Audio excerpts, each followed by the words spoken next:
Temper tantrums are the worst, but they're also completely developmentally normal.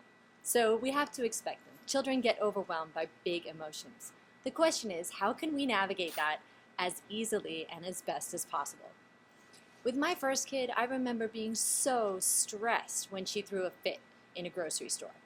And when my fourth did it, I was like, no problem. I got this, girl. I know exactly what to do. And I felt so much more at ease, and it was so much easier for me to help her get through that. So what I want to do is help jumpstart your learning curve so you can approach this more like a mom of four who already knows what to do in this situation. So let's jump in.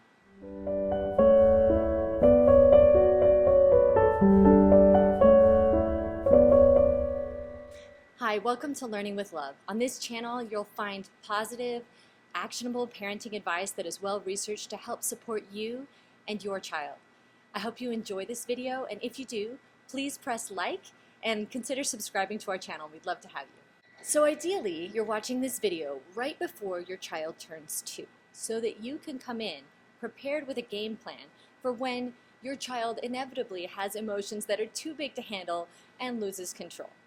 But in real life, you're probably watching this video after you've already been through a traumatic experience, maybe in a grocery store, and you're wondering how to get through this better the next time. Either way, let's talk through this. We're going to talk about why children throw temper tantrums, some actionable things you can do to help prevent them from happening in the first place, and then what are some options you have when the inevitable meltdown might happen from time to time.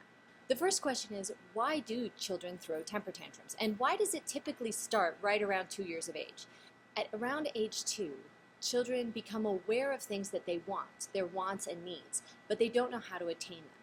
Sometimes it's because they can't clearly communicate what it is that they want, and oftentimes it's actually because what they want is completely irrational and not reasonable in the real world.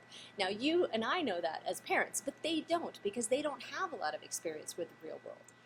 So we have to help them navigate that experience. So the first thing you want to do is always set yourself up for success in advance. The best way to deal with a temper tantrum is not to have one in the first place. So how can you do this? The two biggest triggers for children where they're going to be most likely to get overwhelmed is when they're tired or when they're hungry. The more time you spend with their child and understand when they are tired, when you know when their last nap time was and how long they can comfortably stay awake, the better you're going to be able to know when they're tired. Explicitly, for parents who are newer, you're usually going to have the best luck at like 9 o'clock in the morning through to about noon. From noon to 1, if they have not had a nap, you're likely to have trouble. They're going to start getting tired. And then again, shortly after a nap, they often need a little bit of time to wake back up before they feel comfortable in the evening, and then they might start getting cranky again around 5:30. So those are just some general guidelines, but you know your child. If you're going to take them in for a long shopping trip right before they need a nap, you're almost inevitably setting yourself up for failure. So you want to try to avoid that in the first place. Obviously, if they've just eaten a meal, that's great. Or you can maybe bring snacks along for the road and keep them entertained and keep them happy and keep them from being hungry that way, if that's something that works for you. As you're out with your child, you want to pay attention to their emotions and what they're signaling to you. So if your child is happily playing along, you're good to go. The more you start to notice that maybe they're getting agitated by something they want, they're starting to get overstimulated by their environment, they're starting to get uncomfortable with their sibling, you can start to see that maybe their emotions are beginning to become problematic. There's a lot of things you can do at that point. You can help entertain them, sing a song. If you have a toy in your bag, if you can give them something to play with, that's a great way to keep them distracted and happy. You can give them something to do. Maybe they like being a part of your shopping process. Maybe you can ask them, can you pick that up off the shelf for mommy? And they can help you do your shopping job, and they'll feel very useful, and they can learn to help mommy, which is great. Distracting your child is another thing you can do when you start to sense that they're going emotionally downhill a little bit. Distraction works great for little kids because their attention spans are short. Maybe they're having a little trouble in the toy aisle. Maybe you can go distract them with some peas in a different aisle. Or maybe you can distract them with something that's going on with their sibling. Anything you can do to divert their attention from something that's distressing them will help prevent them from getting increasingly distressed. A great tool that I like to use is offering deferred gratification. So a lot of times children, especially in a store, get a big case of the I wants. Ooh, I want this teddy bear. I want this toy. I want this snack. I want this lollipop. That's totally normal. Now, as a parent, if you give in to that a lot and you buy them this toy and this lollipop, that's going to set you up for some problems down the road, not to mention getting pretty darn expensive. So what are some other things you can do? Children feel like they have some power in the process and like they can have some control in their lives when they have a way to work towards the things that they want.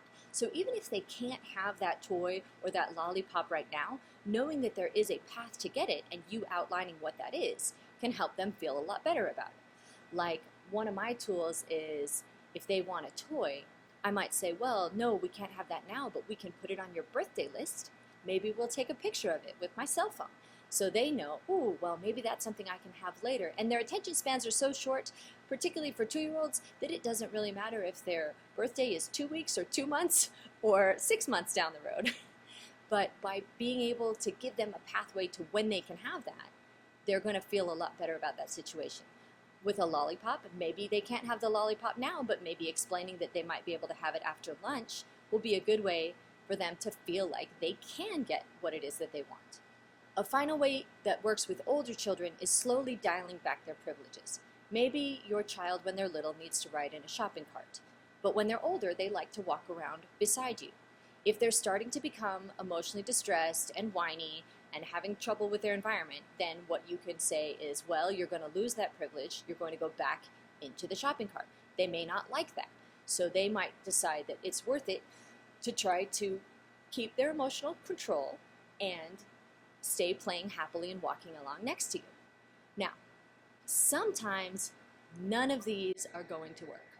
Sometimes you've misjudged the nap, you have to get milk from the store, and eventually the child is going to have a meltdown. Every parent has gone through this at some point where the child inevitably has a meltdown. And what happens at that point is that the emotions have gotten totally out of control. The child is now screaming on the floor, throwing themselves down, the classic meltdown. At this point, nothing rational you do will help. And the reason is because the limbic part of the brain has taken over. Quite frankly, the prefrontal cortex, the decision-making part of their brain, is no longer in control of them. They're being driven by their raw emotions. So what can you do? You can certainly offer to give them a hug or just give them a hug. Trying to calm them down by being warm to them and emotionally available is the first thing you can do. And that might work. Sometimes even that is not going to work. I don't think it's fair to let your child scream in a place with a lot of people around.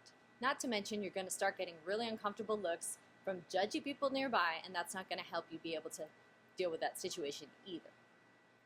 So, if the child is screaming and can't be calmed down, what you want to do is leave the space if at all possible.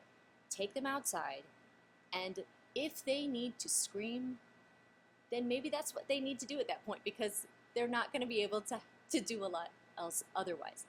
At this point, rationality doesn't really work anyways. They're too worked up. So it may take them a while to get through that tantrum. A lot of times you'll find simply by changing the environment and the space, it doesn't take them very long. Their attention spans are short. It's not that fun to scream.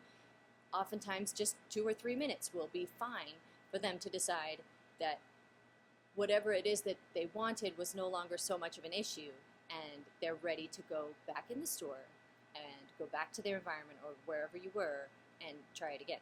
Once they are able to calm down, once they are able to let that lip stop quivering and calm down, you want to really give some positive reinforcement there and say, hey, great job. I know that calming down is tough.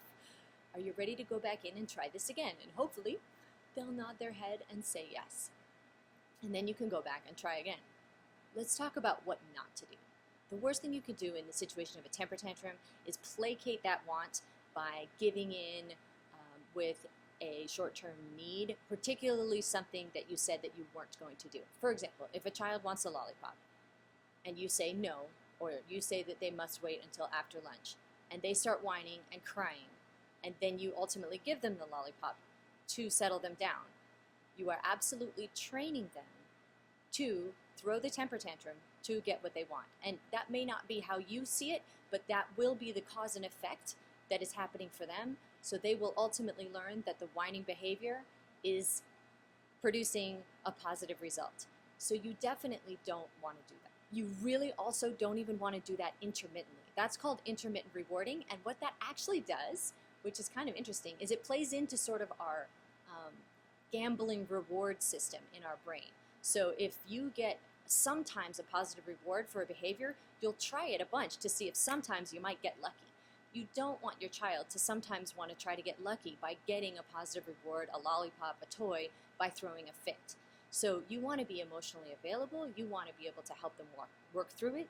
You want to give them the space to cry if they need to, but you certainly don't want to be providing rewards for tantrums, because that ultimately sets them up to not be able to handle their emotions, and it certainly sets you up to have to deal with a lot more temper tantrums in the future, which is the last thing you want. Children, as they navigate temper tantrums and manage to work through their wants and needs in a constructive way, can actually learn really valuable life lessons about emotional regulation. Studies have shown that developing emotional regulation in children actually really helps them develop resilience. It leads them to become more popular and have more social competence. So actually, they're learning a lot of really positive things through working through these really unpleasant temper tantrums. So helping them manage them in a really constructive way can be a great gift to your child, and certainly will make your life a whole lot easier. I hope you liked this video, and if you did, please give us a like, and we look forward to seeing you next time on Learning with Love.